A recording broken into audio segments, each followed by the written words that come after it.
I'm Bradley Lewis, and on behalf of the Institute for Human Ecology, I want to welcome you to tonight's program, Are the Humanities in Crisis?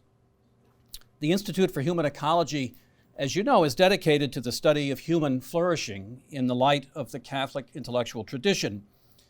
And we do this by supporting research in the humanities and social sciences, supporting graduate students who will carry this research forward into the future, and facilitating both scholarly communication and the dissemination of this research into the larger public through lectures and symposia and conferences. The valuable work of IHD is done by our fellows, some of whom you will meet this evening. One of our abiding concerns is to foster an appreciation and an understanding of human affairs in a non-reductive way. That is, to understand them precisely as human affairs. What we often call the humanities are therefore of the greatest interest because they constitute an aspect of the academy and of our larger cultural life integrally connected to human flourishing. The occasion for tonight's discussion is the appearance of what we think is a very important book, Permanent Crisis, The Humanities in a Disenchanted Age, by Chad Wellmon and Paul Reitter, published in 2021 by the University of Chicago Press. Our moderator this evening is well known to anyone who follows IHE events, Jennifer FREY. Jennifer is Associate Professor of Philosophy and Peter and Bonnie McCausland Fellow at the University of South Carolina. And she hosts a terrific podcast, which you have advertisements for there, called Sacred and Profane Love, which is run now to some 47 episodes and is sponsored by the Institute for Human Ecology. So with that, I turn things over to Professor FREY. Well, thank you so much. And thanks to everybody for coming out this evening, and welcome to a very special episode of Sacred and Profane Love. I'm so grateful to the Institute for Human Ecology for sponsoring my podcast.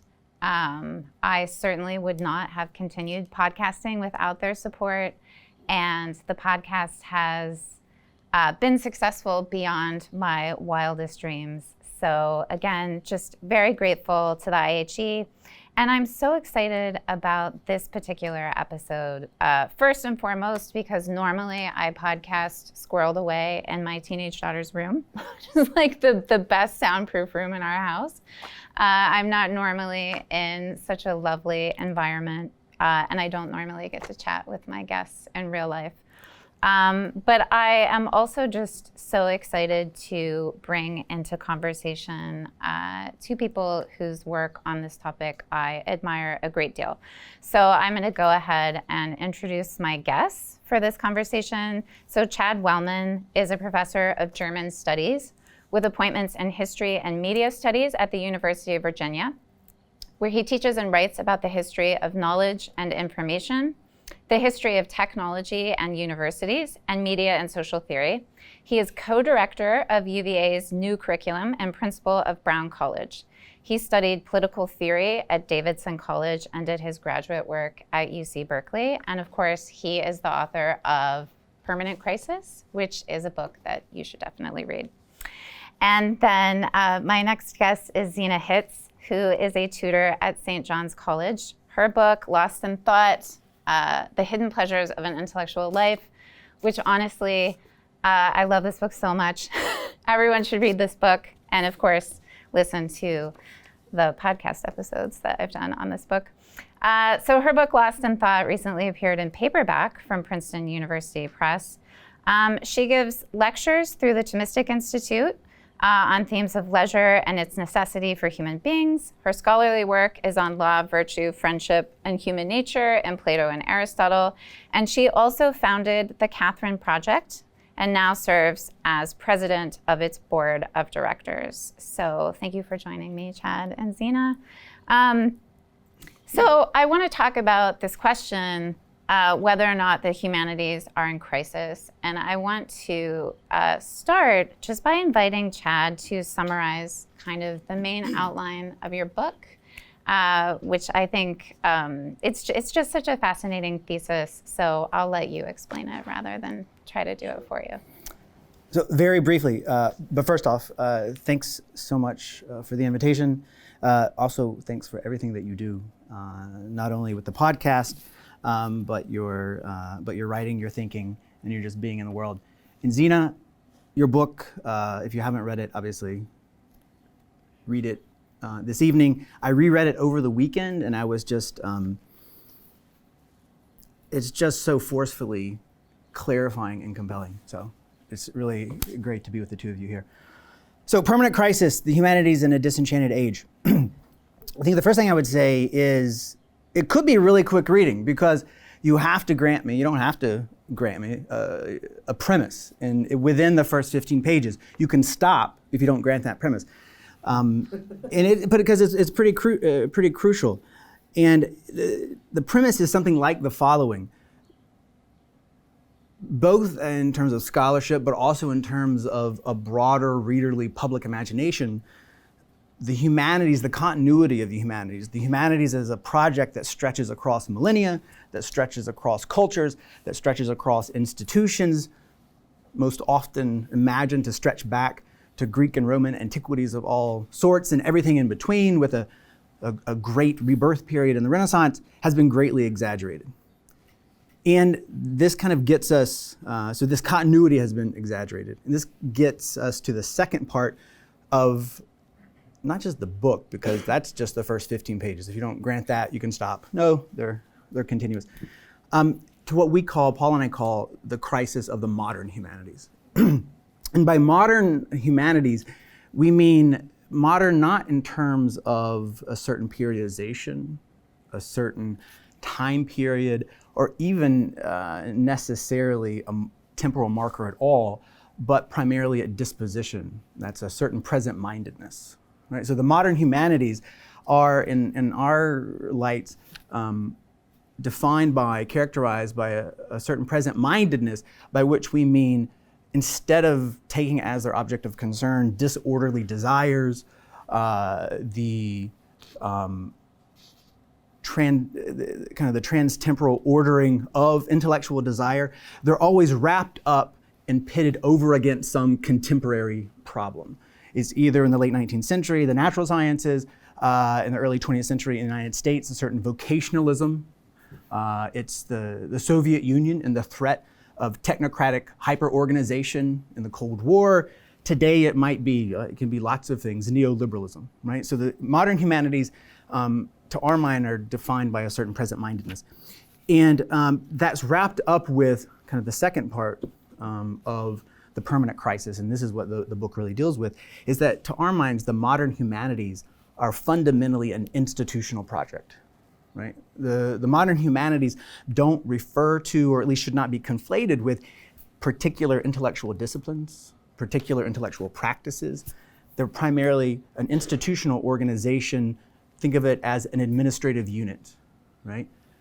And this is their present-mindedness, call it reactionary, call it a rearguard project, was primarily, we argue, the fruit of the modern research university as it first crystallized in German universities and then was expanded into this collective administrative unit in the first 3 or 4 decades in the United States in universities. So that should be the first thing. We're not talking about the permanent crisis of philosophy, the permanent crisis of literature per se, but something a bit more precise. The permanent crisis of an institutional project that first came to be called the humanities, at least in the United States, in the early 1930s, but especially in 1940s. And, but it first crystallized in a German context, and we can talk about this later. And for nearly a century now, claims about the crisis of the humanities haven't simply been laments or elegies. I think we want to say they've also been constitutive of the very humanities, this present-mindedness, this sense that the humanities are in crisis, but also paradoxically, perhaps, the only solution, that which can heal all of the problems invoked in the name of the present crisis, right? So it's this Freudian kind of dialectic where the things that we make are necessary to manage our lives, call them the humanities, but they also make us miserable. In short, that's the permanent crisis of the humanities. Okay, thanks. Yeah, so I mean, I'm sort of very convinced with your thesis that there is something that we can call the modern humanities, and it does have this very specific institutional context, which you trace back to the rise of the modern research university, and sort of you tell a really fascinating story about how the humanities conceive of themselves over time, starting back at the rise of the research university. But I'm just wondering, what do you think, ZENA? Well, I also want to thank Jennifer for bringing us together, and the Institute for Humane Studies. And it's great to be here. And I also want to thank Chad and Jen for bringing us together, because my book came out almost now 2 years ago, just running up on 2 years, and I've loved the reception, but it has been almost, the reception that I've received directly has been almost universally positive, and it hasn't given me as much opportunity as I would like to really test and clarify and push to the limits the kinds of ideals that I talk about in the book. And Chad's book, I think, is significantly different enough from mine that there are disagreements. I might, in my own contrarian combative tendency trained in philosophy, I might exaggerate those clashes. Chad, in his Irenic, more humanistic way, may try Irenic, to... no one's ever called it that. I'll take it. Yeah, bring it. Yeah. Take it, yeah.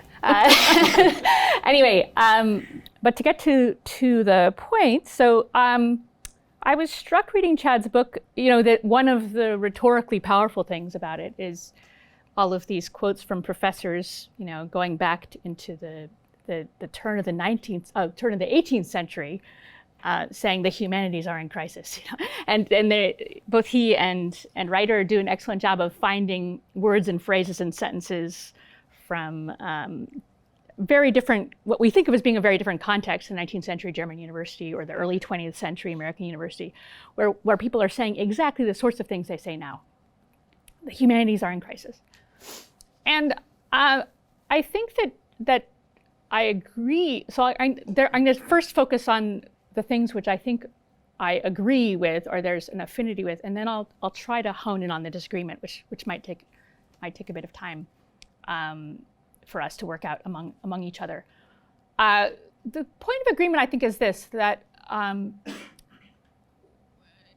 the way that I describe intellectual life in Lost in Thought is as a human good, or a set of human goods, which exists in conflict with what I call the world, in quotation marks, the locus of competition, the struggle for status, the struggle for power, the struggle for money, and so on. So for me, intellectual life, which is broader than the humanities, I mean it also to include mathematics and science, and we might get to that, I hope, in this conversation, the connection between the types of knowledge, but that it requires the intellectual life for it to function, for it to provide the human good it's meant to do. It has to be withdrawn from concerns of status, of competition, and when it's taken that way and really undertaken as a form of an inner life, an individual, through which individuals can find their dignity, and through which, crucially, and this part of the view I think I've thought about more since the book came out, a way of connecting with other human beings. So intellectual life provides us with the ground for connecting with other people, with the rest of humanity. And I mean that in as general and as universal a way as I could mean it. So if that's what intellectual life is like, and it is because the world, and because our desires for the human good, our desires to learn and understand and to contemplate, these are in us. They're not just something that's out there in institutions. Because they're in us, and because they are regularly built into virtually every human institution. There is constant crisis. There's constant struggle. There is always a necessity to remind oneself of the ideals, to clarify the ideals, to try to return to the ideals, to ask oneself whether the ideals are really doing their job. Is what I'm doing really for the good of my community or for myself, or have I given in to some kind of academic status climb, or am I, going on all these talks for the sake of the money, or whatever? There's always, or there's ideological questions, there's political questions, there's various kinds of agendas which are always threatening to take over our intellectual work and our intellectual thinking. And so I think you should expect regular cycles of a sense of corruption, a sense of inauthenticity, a sense that we're fighting against forces which are outside of us. And that, I think, comes through very clearly in the book. So I think I agree that there is a permanent crisis in the humanities. The humanities are defined in some way by what they're not. But I think that that's part of their power and part of what makes them even more worthy of preservation. So the step which I think I don't take once we think the humanities are in crisis, the step that Chad takes that I would not take would be to say, well, look, clearly we keep calling it a crisis, so there's not really a crisis. Or we keep calling it a crisis, so let's dial back our expectations for what we should be getting out of the study of literature, the study of philosophy, or any of the humanities fields.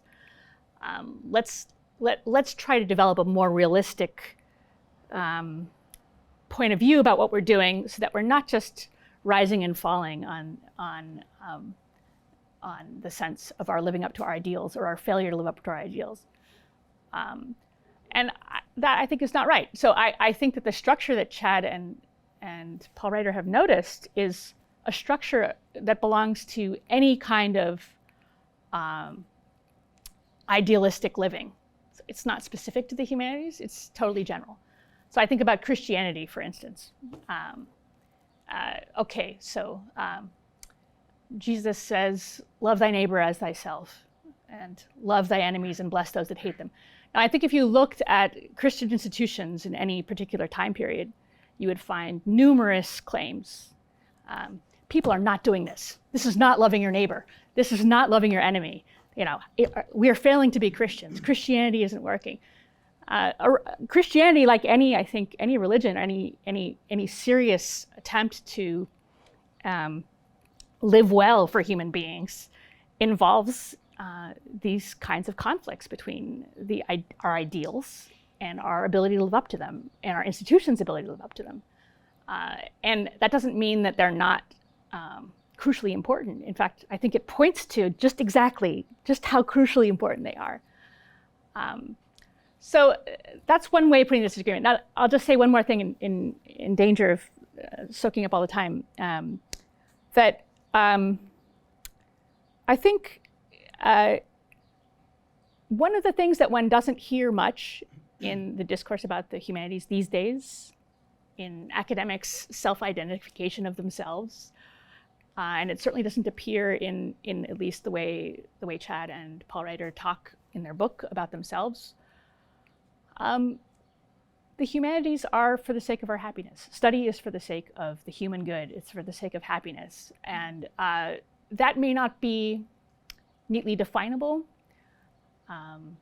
It may not, it may evade our attempts to sort of define it and set boundaries about it. And we may, and especially since we live in, I think Chad's concerned about this, we live in a community that is pluralistic. There's a variety of points of view, there's a variety of sets of values, and our institutions have to belong to the whole community, our public institutions. So thinking about the human good, thinking about happiness, thinking about humanity and the good of humanity in that context is very challenging. But I do think it is absolutely necessary. And I think to encourage us to dial back our ideals or to lower our sights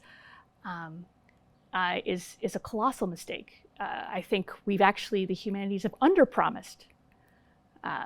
Chad says they've overpromised, they've promised too much, they've promised to solve all our problems.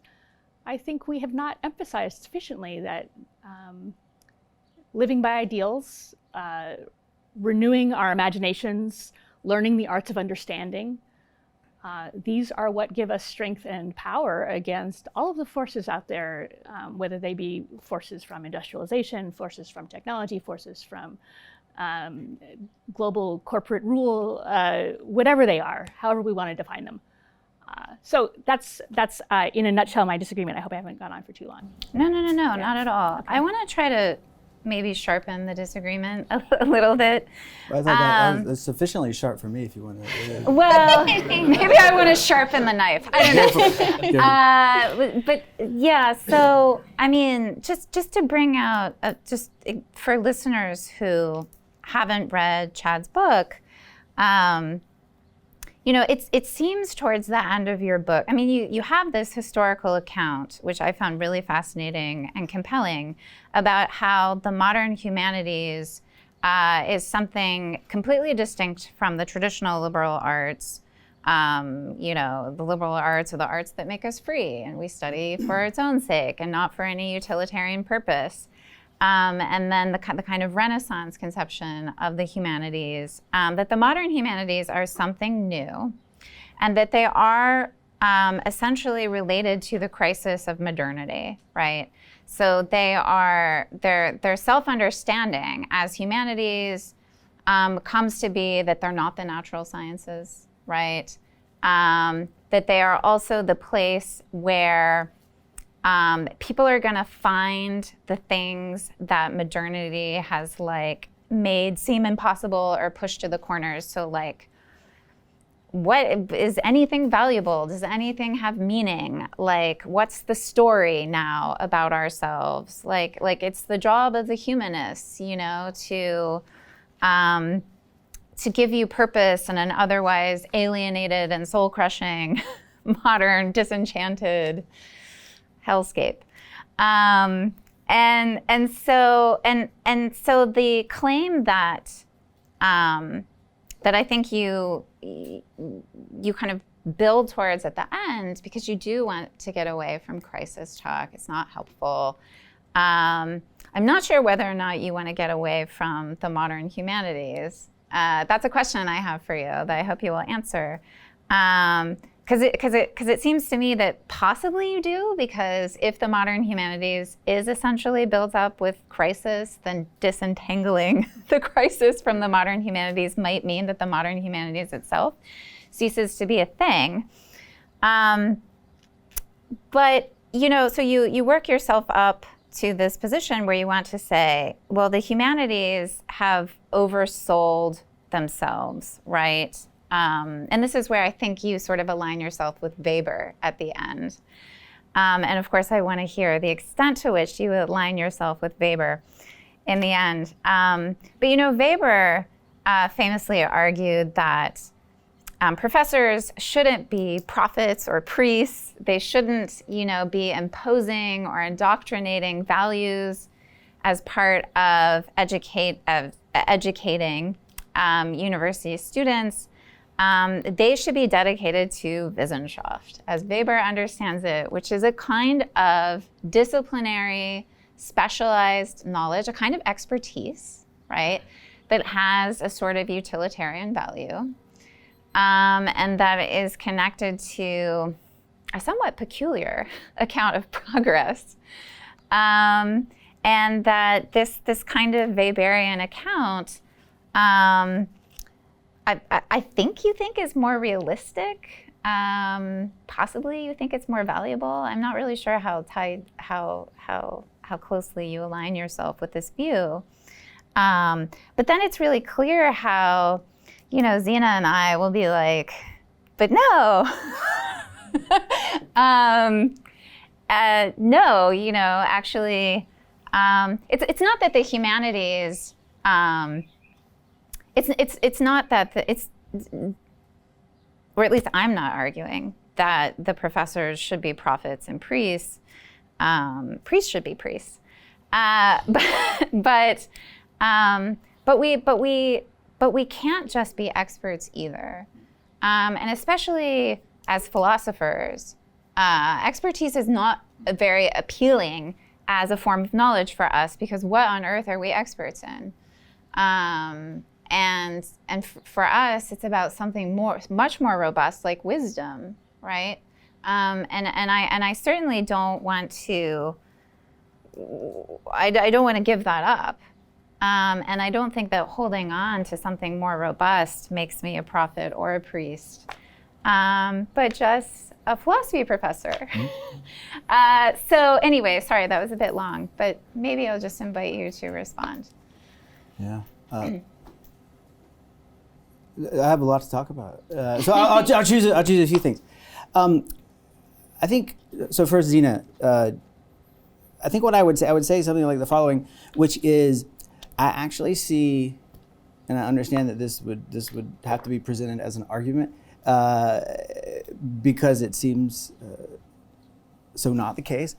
I actually see permanent crisis as not just compatible with, but may I dare say, a companion piece to Lost in Thought, for the following reason, because I think the reason why I'm so worked up, the reason why I spent how many ever pages and footnotes, and there's a reason for that, right? We could talk about the apparatus that is, University of Chicago book, and the reason I did that is because, for various autobiographical reasons, which we may or may not get into, is that my concern is what the humanities as a modern institutional project have done is precisely to constrain and deflect our capacity to attend to the reasons why I went to grad school or thought I did, the reasons why I continue to teach despite the overwhelming kind of bureaucratic value capture of the modern university. And the humanities, it's like a bait and switch, is that the humanities are a fixed function, as I see them, of a modern institution in which precisely those goods that both of you sing about beautifully are presented as those goods, but they're cordoned off, safely secured in administrative units, in forms of expertise. A philosopher as a professor, like that's an invention of the past 150, 200 years, right? That is a form of expertise, which Weber was even, philosophy as an expertise. I mean, that was still shocking, in 1917. So to me, this is funny to see how we understand ourselves in such, different ways. And I think that's part of what I'm trying to come to terms with, is that the modern humanities are a giant deflection apparatus in which we think we're, trying to read carefully, collectively. We think we're cultivating, subordinating ourselves to forms of an education, to that intellectual desire, which was kind of vague. I wanted to read, and I read because I wanted to get out of Western North Carolina. And I went to Davidson, then I went to graduate school, and those reasons became something completely different. Some of those reasons became wonderfully different. They attained new shapes, right? I finally learned how to read with a certain amount of attention instead of like the 16-year-old Chad. You can only imagine. You think I'm gesticulating now. I was like reading all over everywhere. So I became a much more disciplined reader. But also, I feel like the goods with which I began, or I had in mind, the reasons why I began, were completely reformulated. They could be reformulated in terms of, as a faculty member, publications at a big public university, enrollment numbers because of anxieties about cash flows to departments. And our argument, conceptually and historically, is that was precisely what the project of the modern humanities was, because the beauty I see in Lost in Thought, or the beauty I see in a tradition which I sharply distinguish from the modern humanities, something like the Studia Humanitatis, right, of Petrarch, who was famously, is probably a certain form of apostasy, right, against the philosopher, the Aristotelian Middle Ages university curriculum. He was against those things precisely because his argument was that the goods of reading, the goods of rhetorical form, had been captured and cordoned off in a university and taken out of the commercial realm, taken out of the life of the diplomat. And the ways that you talk about those goods is what I would argue is precisely what I'm trying to say and give an account of how, why, and also the consequences of how those goods were taken into the university. And just think, I'll stop here, like a proto figure before the humanities kind of even existed, Kant, 1798, his Conflict of the Faculty. What's going on there isn't arguing for a giant public discursive, to be anachronistic, Habermasian view of arguing in print. No, he's cordoning off and identifying by name those who get to engage in the play of reason, and they're a very small group within the philosophy faculty, which didn't even really exist. They're the only ones who get to enjoy what he calls the truth seeking, because they have a responsibility over it. And it's its capture from what we might have imagined was a public sphere. To me, that's the real travesty. And so that's maybe the idiosyncratic way of how I see permanent crisis as a companion piece, because all the things that I see you arguing for, I see we're deflected away from those things as we come to practice as certain shapes of expertise, someone with a PhD in German studies. I mean, what the heck? What is that? So that's what I would say. So that's a giant Hegelian bear hoof. Right? I understand that, it's the reason I wrote the book is that at UVA we were in the seven-year general education curricular reform, and my colleagues couldn't make sense of the terms that we had so ready to hand, like the humanities, the sciences, and all those things. And it was a giant political brawl. And I was trying to understand, wait, these categories, do they bear any necessary relationship to the things we think we do as scholars and teachers? So just to, I'm going to invite you to respond, but just to clarify, is that your way of saying, no, I'm not a Weberian, really? Can I defer that question, because that's a bigger question. I would say I'll come back to that. Okay, but can I ask you?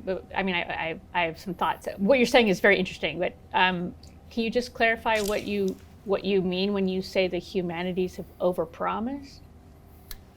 What should they promise? What they should promise is that a certain form of status and credential, which is what they are. That's what modern universities offer as modern institutions, right? Now, what happens, right? What happens in our classroom, what happens in our office hours, what happens hopefully in our work and writing, in my experience, is radically different from the prefix, preset values that a university as a modern bureaucratic institution can offer, can track, and can justify and legitimate. Okay, so I think this is very interesting, because I think I thought I was coming in as the idealist, but now now I feel like I'm going to turn into the realist. That's a little disorienting. So let me try to. That's not a place I normally find myself. So on the one hand, I want to say, I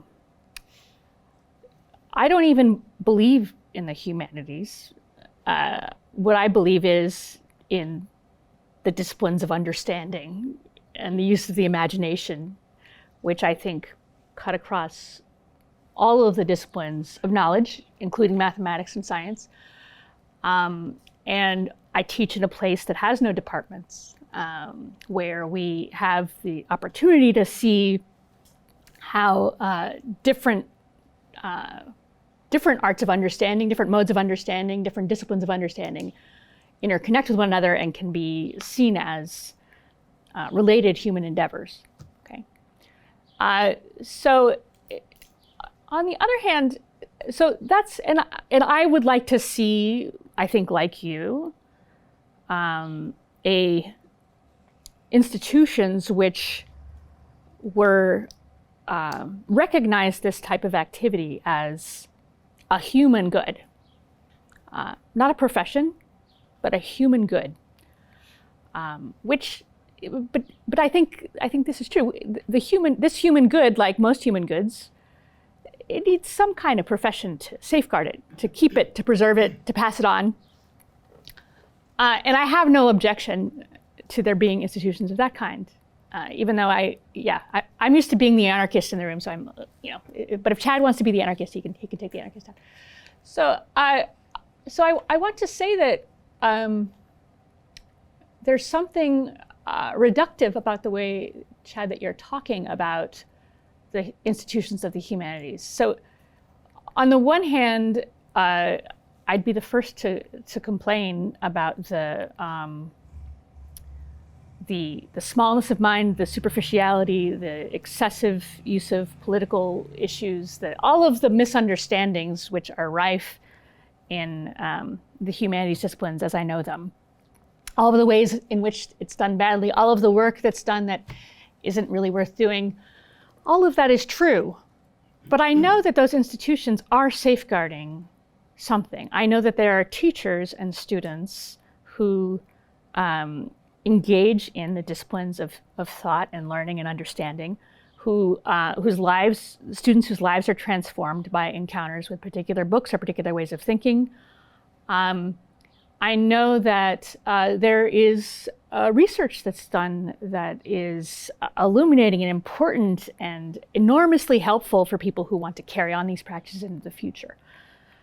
And I know also that as little as 25 years ago, when I was an undergraduate, we were doing better at having these practices spill out over into the broader culture. So I think, for instance, the mid-20th century, which I think gets kind of short shrift in permanent crisis, which is not to say it's perfect, and I'm actually not interested in nostalgia for its own sake. I'm interested in nostalgia for the sake of recovering ideals, which we can then live now.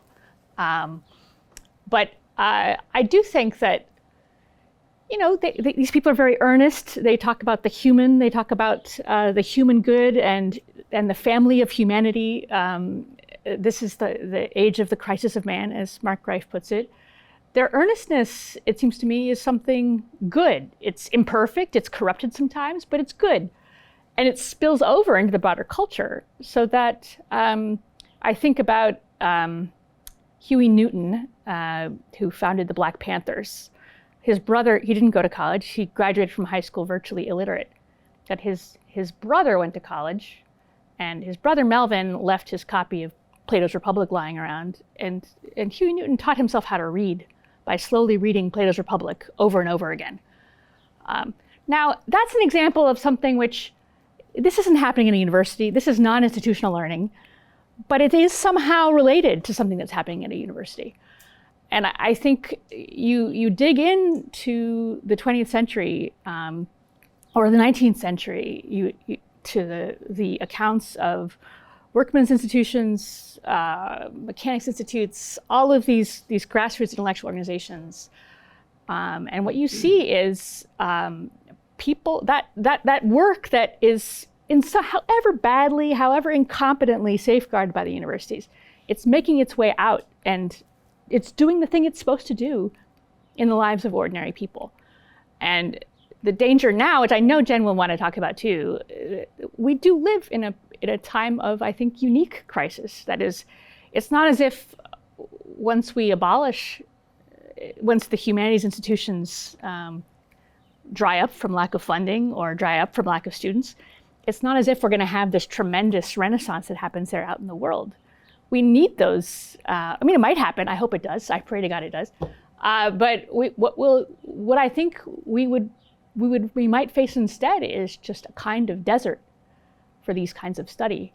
And I think that would be, I think that is, not would be, I'm not going to predict the future. I think it is a catastrophe whenever there are large swathes of our communities in these wealthy societies who are not acquainted with these types of learning and with the arts of understanding. It is a catastrophe. It's a catastrophe in a way that I was thinking, suppose someone didn't know what music was, and they found it on their Instagram feed, and they're like, oh my gosh, wow, this is really cool.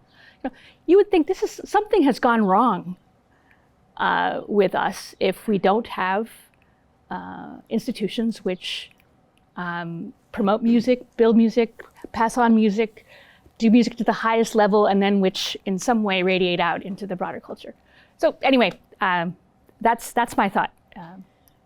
So I'm going to invite you to respond, but first I just maybe slightly reorient things, I don't know. But I mean, I am interested obviously in higher institutions of learning, and with what right we call them higher.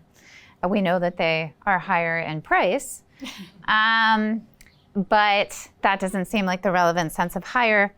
But look, one thing that I am absolutely convinced by in your book, rightly or wrongly, I don't know, but I'm convinced that, the modern humanities is this institutional thing, right, that comes to be in a certain institutional context, and in particular, the rise and the development of the research university. And of course, one thing that's very interesting about this conversation that's happening right now is that you have two people who are at R1 research universities, and then you have someone who's at St. John's, which is it's a very different model of higher education. And so one question that I think we should be thinking about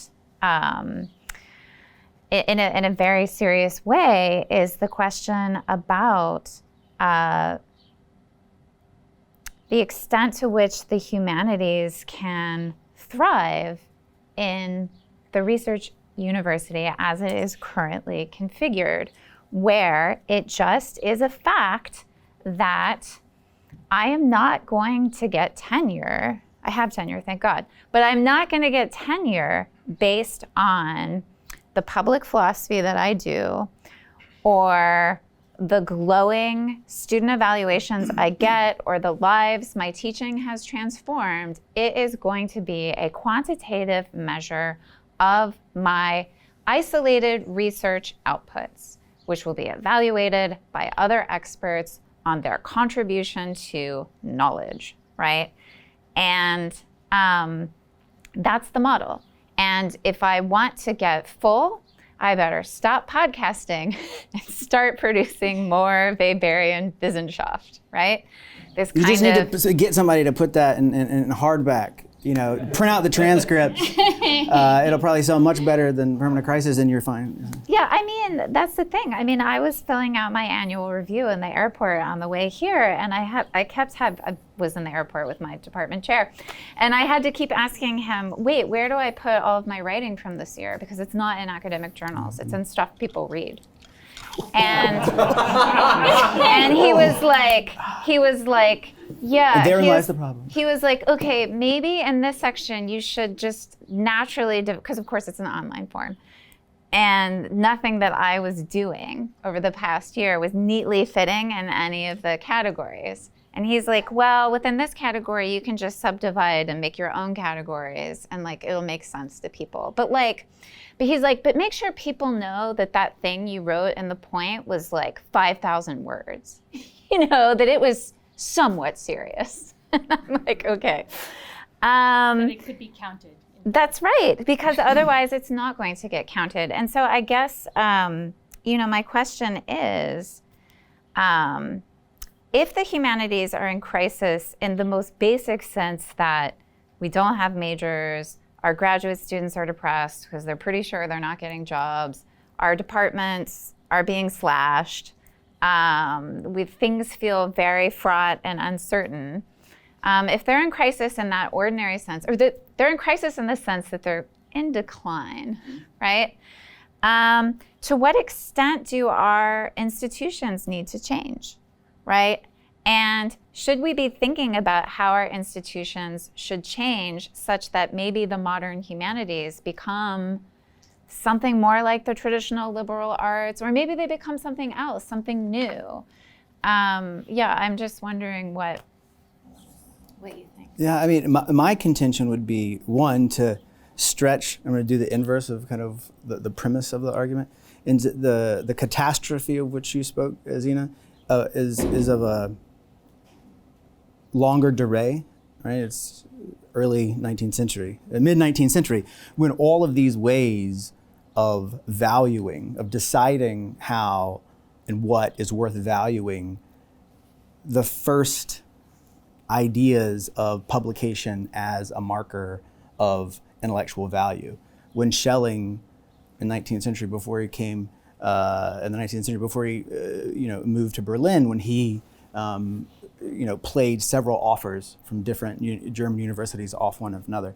I mean, these things that are now make up the air, the institutional air of universities, this is when they were being forged, right? I mean, in an attempt to make information and value portable across a giant Prussian bureaucracy.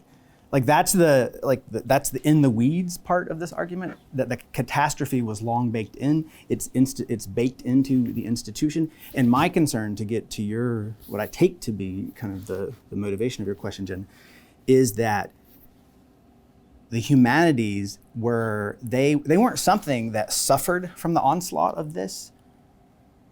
They were an intentional design of this project to cordon off questions of meaning and value into one part of a modern institution, such that, for example, the natural sciences could be let off the hook, right? We can put off questions of value and meaning, which is explicitly how it was articulated in the German philosophy faculty. Was one faculty that included everything, from philology and history to physics and zoology, until, for many universities, well into the early part of the 20th century.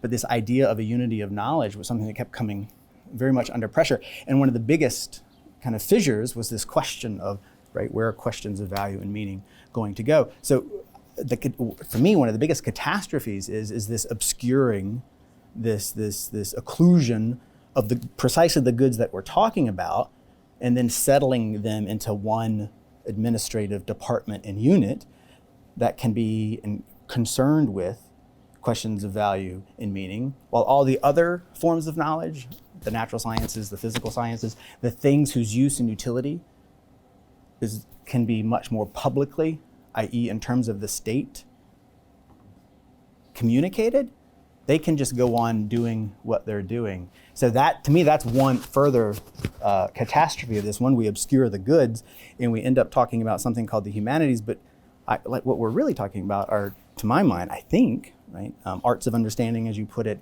or intellectual practices and discipline that have a much broader, they break out of the university all the time, and they always have. The modern research university has tried to capture them for its own purposes, and because precisely they're arts of understanding, because precisely education both disciplines and liberates, you can't hold those goods back 100%. What we do in the classroom, hopefully sometimes what we write, those goods cannot be contained despite the efforts of this modern institution. So my concern is that we're precisely obscuring the goods and mistaking, like, oh, we got to defend the humanities, but like, what is the necessary relationship between, for example, the utter collapse of BAs, even at the University of Virginia, in English and history, not to mention German, over the past 5 years, we thought we were immune, and the goods that we're actually talking about?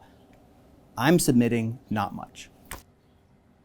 Do either of you think that a return to something like a substantive regulative ideal of the unity of knowledge, right? So that rather than understand ourselves as working in the minds of our disciplinary silo so that we can produce these discrete, isolated products of knowledge that reflect our disciplinary expertise, if we had something more like the idea that in everything that we do as university professors, we are contributing to knowledge, right? Something that we think has to be coherent and unified such that whatever they're saying over in physics has to bear on whatever we're saying in philosophy and other humanistic disciplines. This was something like Newman's idea of a university as contributing to universal knowledge in his sense. Would some recovery of a regulative ideal of universal knowledge or the unity of knowledge, would that help? So I think, okay, now my mind is spinning with a lot of thoughts. I don't know what exactly is going to come out, but that's all right. I don't think that trying to organize, I think part of one of the pitfalls of the kind of thing that Chad describes in his book are these attempts to systematize knowledge and say, okay, there's this thing, the unity of knowledge, and we're pretty sure that its unity lies in this, and thereby the other disciplines are going to fall in this direction. I don't think we're really capable of doing that.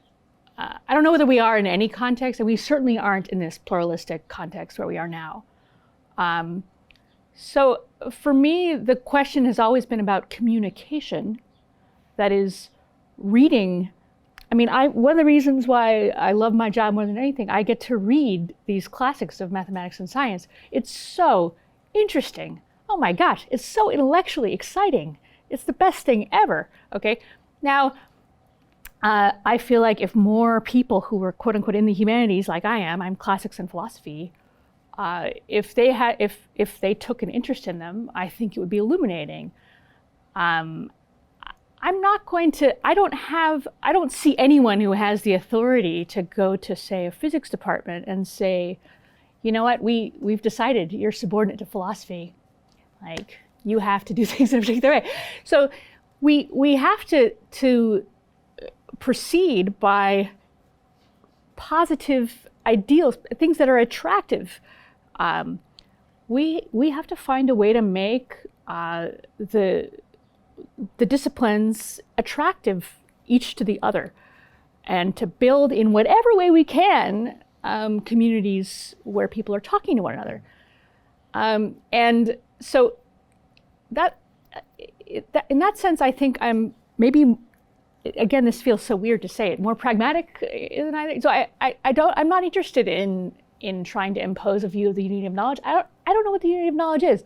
I have the sense that there's something, when I read a book and understand something about it, okay, there's a human being on one end and there's a human being on this end, and somehow we've understood each other. And of course, in a conversation with others, which is how we do things at St. John's, or how you would do it truthfully in any seminar room, you get together with other people and you figure things out. It's a form of human connection and human communication.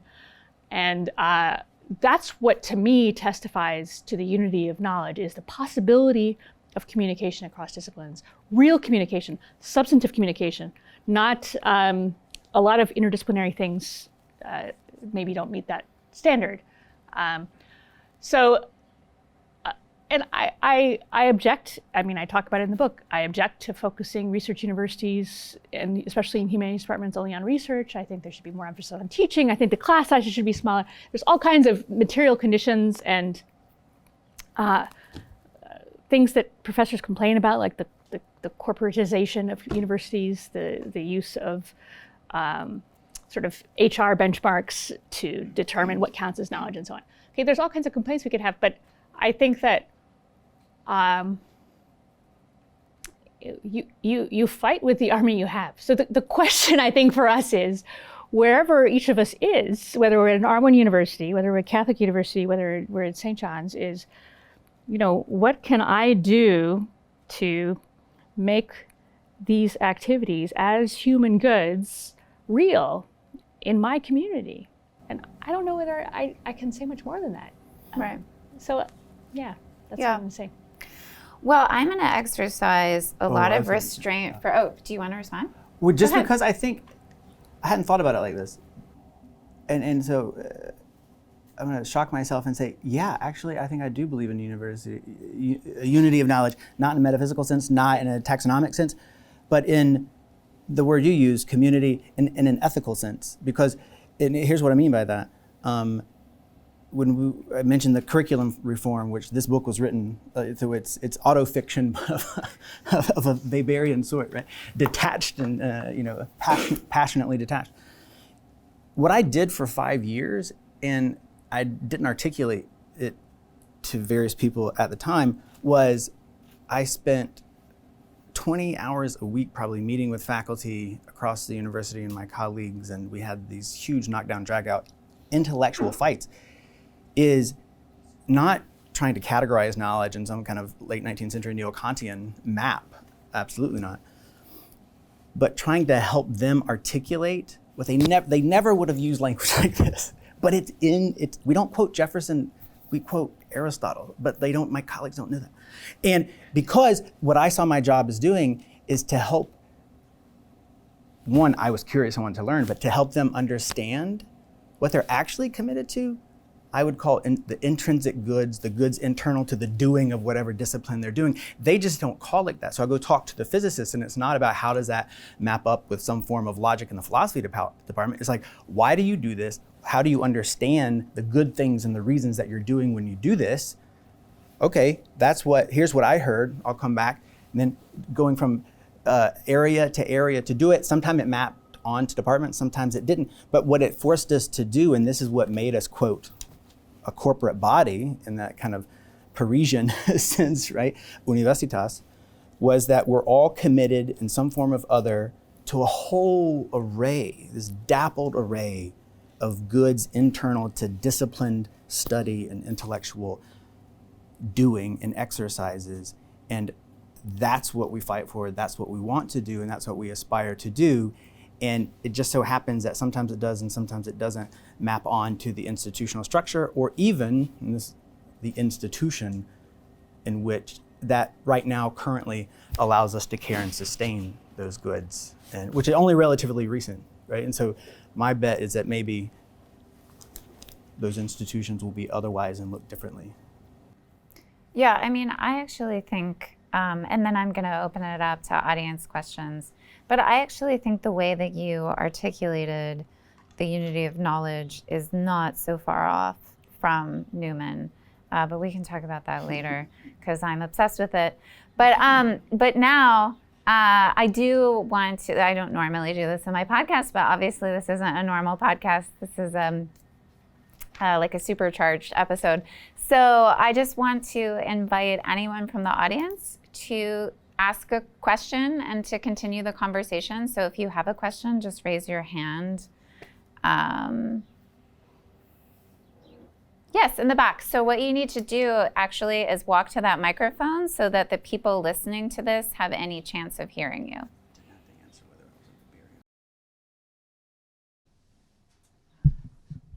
Well, thanks so much. Is this on? Yeah. Okay, thanks so much. That was a really interesting talk. Yeah, my head is spinning a little bit too, and I guess I'm wondering, what prescriptive... I'm jumping to okay, great, what do we do? You've got, professors at another one university, we've got St. John's, we've got CUA, different models of education. It seems like there's kind of a shared assumption that there are real human goods at stake here, and that they matter beyond whatever disciplinary silo we're a part of. I think that's a shared assumption. So what next? I mean, I guess you can podcast. I guess you can write popular books. I guess you can do all sorts of things. Maybe your little brother picks up a book you're reading, but those all seem to be going against the grain of the institutions that we're a part of. Seems to me. So I'll just leave it at that. Yeah. So what now? I mean, what concrete thing? What do we dissolve the modern humanities? Do we just help the modern humanities to better articulate their own goods and hope for the best? And German departments continue to consolidate and close down. Should we even be bothered? See, so I've resisted really giving any large-scale answer to this question. It's a question I get a lot, for the simple reason that I think that one of the ills that we suffer from in our institutions is thinking on too broad a scale, as if there's somehow like a 5-point plan that could be adopted by every institution that would somehow revive the humanities. And I don't think it's like that. And I'm very aware, and someone always reminds me whenever I start to forget, that there's a huge number of, there's a huge array of types of institutions in higher education, huge. So I feel kind of proud of myself because I've been to like 3 or 4 different kinds. But there's many more kinds. And each of those places is unique. They have unique communities, they have unique challenges, they have unique sets of students, they have unique people in there. So I honestly think that what needs to be done needs to be discerned in the moment, in real time, in a real place by the people who care about it. And what you see where you're sitting, I mean, my hope, my desperate hope, even though I haven't met anyone yet who's actually in this situation, there's someone who can actually be in a position to change their institution, institute a common core, for instance. That's something which there's funding to do, and which I think is it's just a little step, but it's something to have a common core at a public university or major university. One of the things I founded this thing called the Catherine Project, which is a nonprofit for adult education. I have to plug it a little bit. And it's free, it's simple, it's no degrees, no grades, no tuition. And one of the things that shocked me is how many, I was thinking this would be for people who didn't have the opportunity to do this kind of learning, the people that are left out. How many academics come to us desperate for intellectual community and to be reminded of the meaning of what they're doing. And at first we turned them away. And then after a while I was like, you know what? A need is a need. So I think that rebuilding intellectual communities on your campus where you are is so crucial. It's so important. And in person when you can. In person, substantive, not related to research. And just try to find for yourself, with your colleagues, with your friends, with your family, what you can. I would just echo that, and it goes back to something, ZENA, you said, and it's this question of who cares and who will care, like for the goods, the things that we love.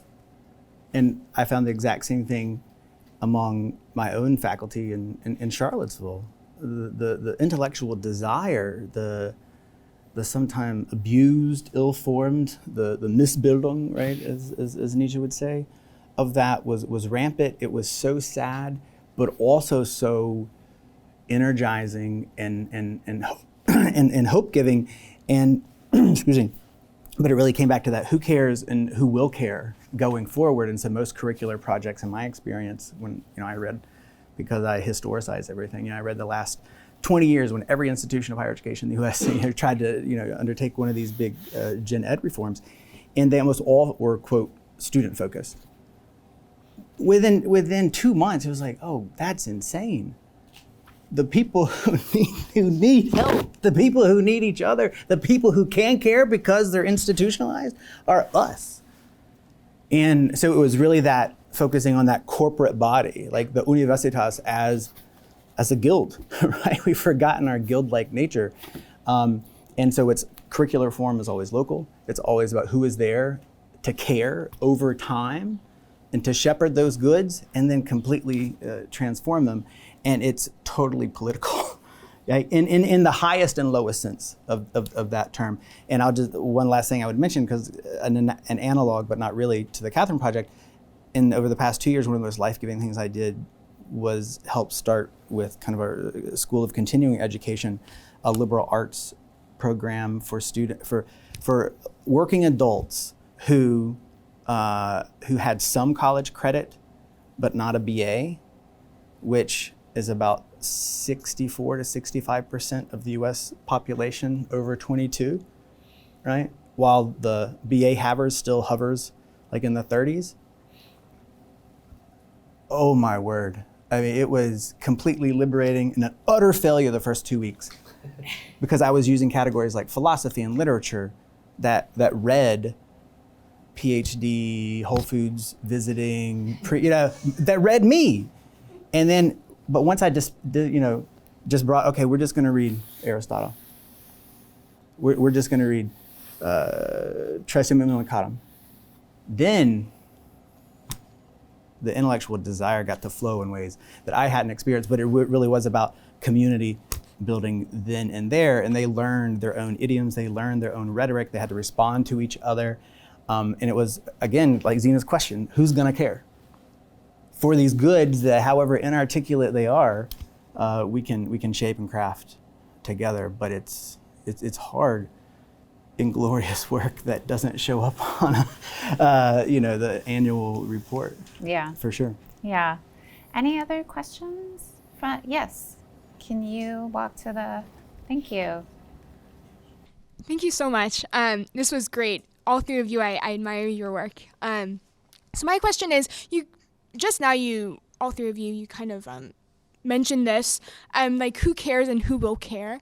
I'm an undergraduate student here at CUA, so this is something that I see a lot amongst my peers and something that I'm grateful here at CUA that studying philosophy, I have a lot of great, super engaged peers, but kind of like with your experience, like how do we engage students? Because we might have like this intellectual concern, like are the humanities in crises? But like on a practical level, like is it within like this academic realm, or where is there a problem within the students as well? Like the students coming to the universities, of course I think that there's a problem like the high schools too, but yeah, like what can the students, like the quote unquote quality of the students maybe, what role does that play in contributing to this crisis and ultimately improving from it? Yeah, that's a great question. I mean, in my experience, the problem actually isn't so much the students, it's the parents. The parents are the ones paying the tuition bills. The tuition bills are very high. And what I see is students who want to study philosophy and say, mom wants me in the business school, dad wants me in the business school. And the way that my university is structured as an institution, if you are in the business school, it is almost impossible for you to be a philosophy major. And that is by design, right? And when you really sit back and reflect on that, it tells you a lot about my university and the way that it has understood itself. And the way that it understands an education, and so I don't really think it's so much the students, but I mean and I understand.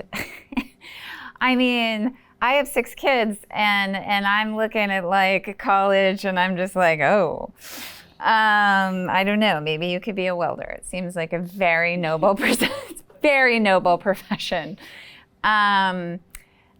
So I understand why parents feel this pressure to get a very good return on their investment. And they do see it as an investment because the reality is it's a huge investment they're making. But I think that, it's a cultural crisis in a way, right? I mean, we don't value the goods at stake. We don't value them in primary education. We don't value them in, so they come, so everyone's in this position now where they have no idea why you would study philosophy. It seems really weird, right?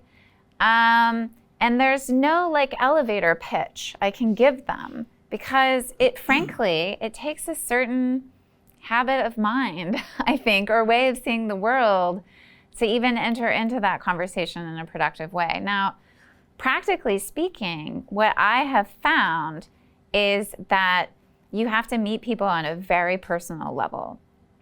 And something that I've been able to do since I have tenure is to really invest myself in my students in a way that I didn't before, really invest in them as human beings, as persons, which means spending time with them and listening to them and kind of being like a second mom to them, and getting them, to read St. Augustine, for example, not for a class. We just meet on a Sunday and we read the Confessions. And it's surprising.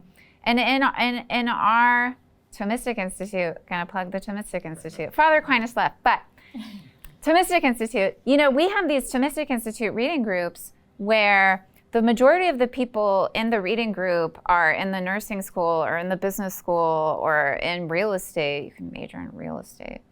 So ridiculous. And I'm sorry to all the real estate majors. I love you, and you're wonderful. UVA just got a giant gift to start a real estate. I bet they did. So we get together, and we have been reading the Confessions, and it's just an incredibly powerful experience for all of us, including me. And it's that kind of thing, right? You have to provide the opportunities for people to discover this, and it takes time. I wish there was, but there's no elevator pitch. There's no pamphlet that really brings them into this. They have to come to see the good in some sense by experiencing it. And the tragedy is that they have gone through 12 years of education without really loving learning. So that tells you something about our education system.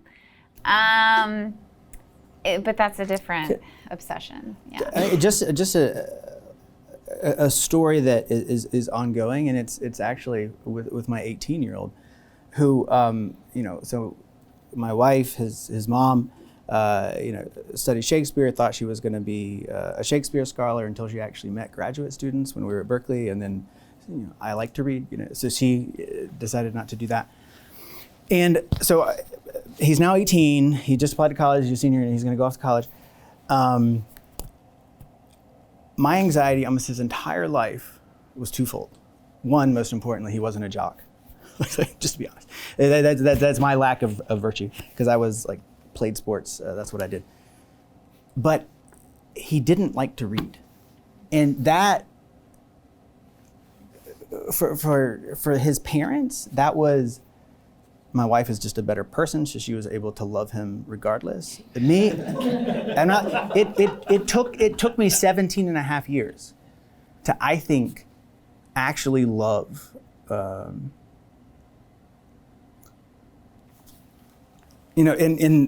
love him in the way my wife loved him, which was open and ready for surprise and ready to learn who he actually was.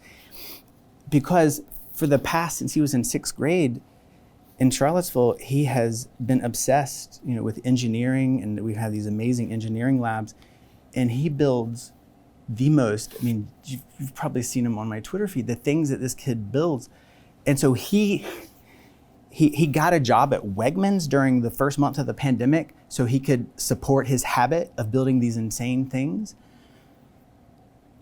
It took me watching him and him literally down in the basement at 2 a.m., we're all locked, in the first 6 months of the thing, showing me what he had built and why he had built it.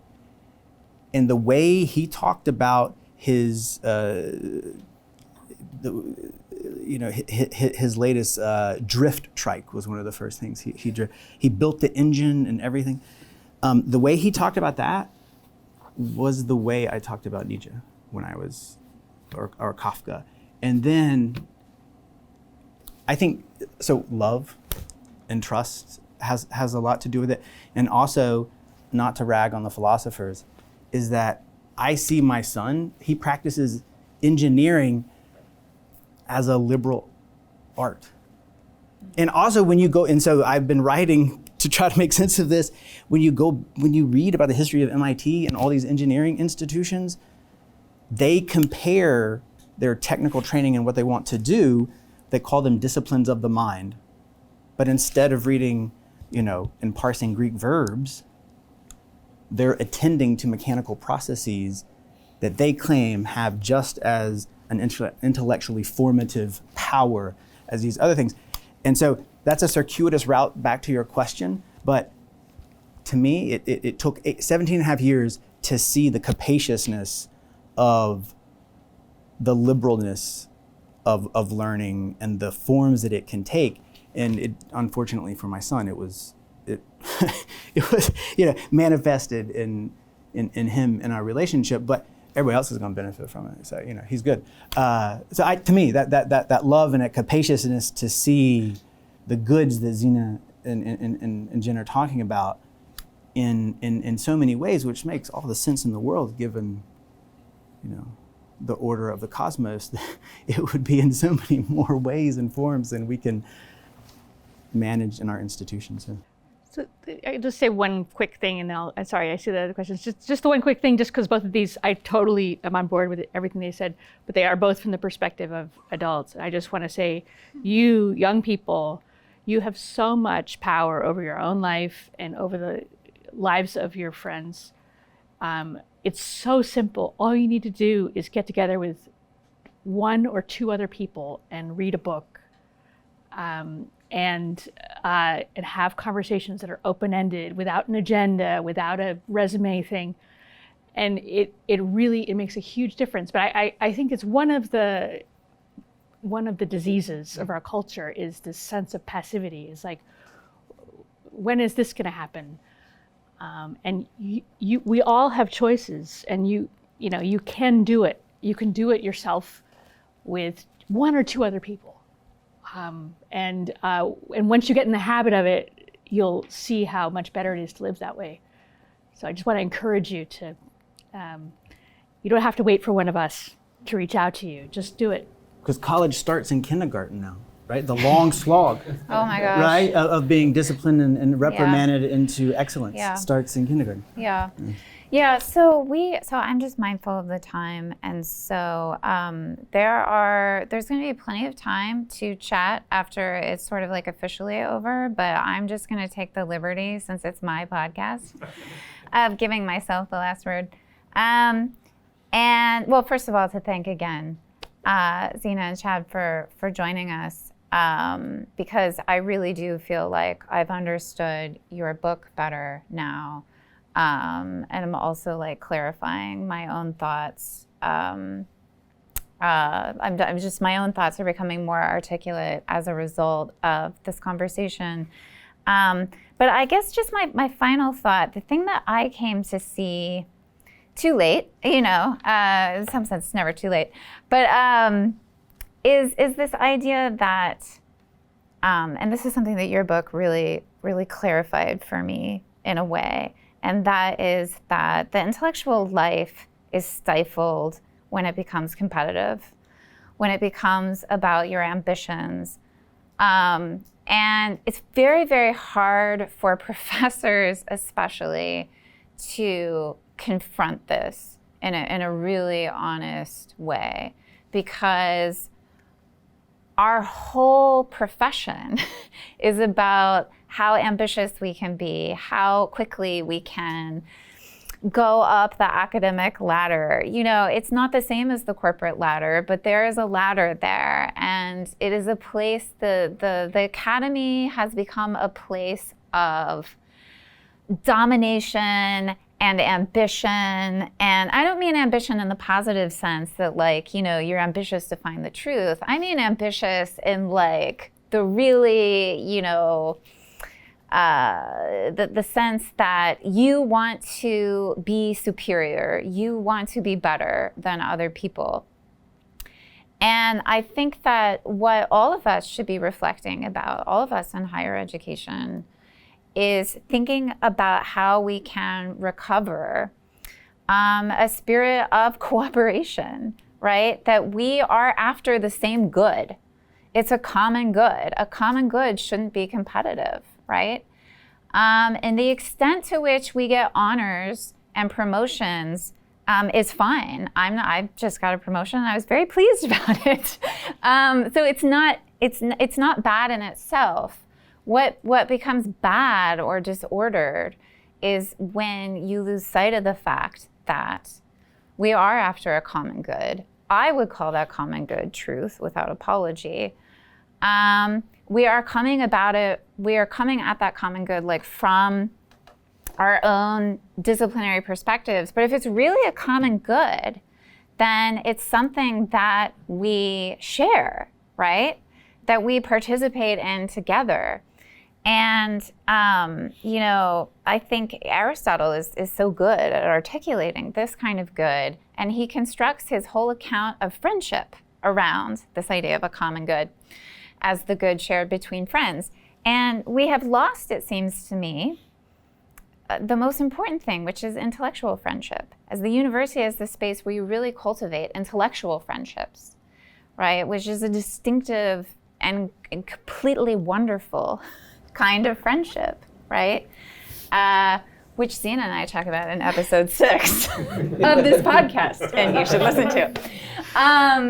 And I think that if that message we're getting to students, right, that the university is a place where you come to build a distinctive kind of rewarding friendship, that would be something meaningful. So with that, I guess we're done. I don't really know. I don't know how to close out a live episode, so I'm just gonna remark that there are cookies and refreshments and some things in the back, and we can continue the conversation, but not officially as part of the podcast. Thanks.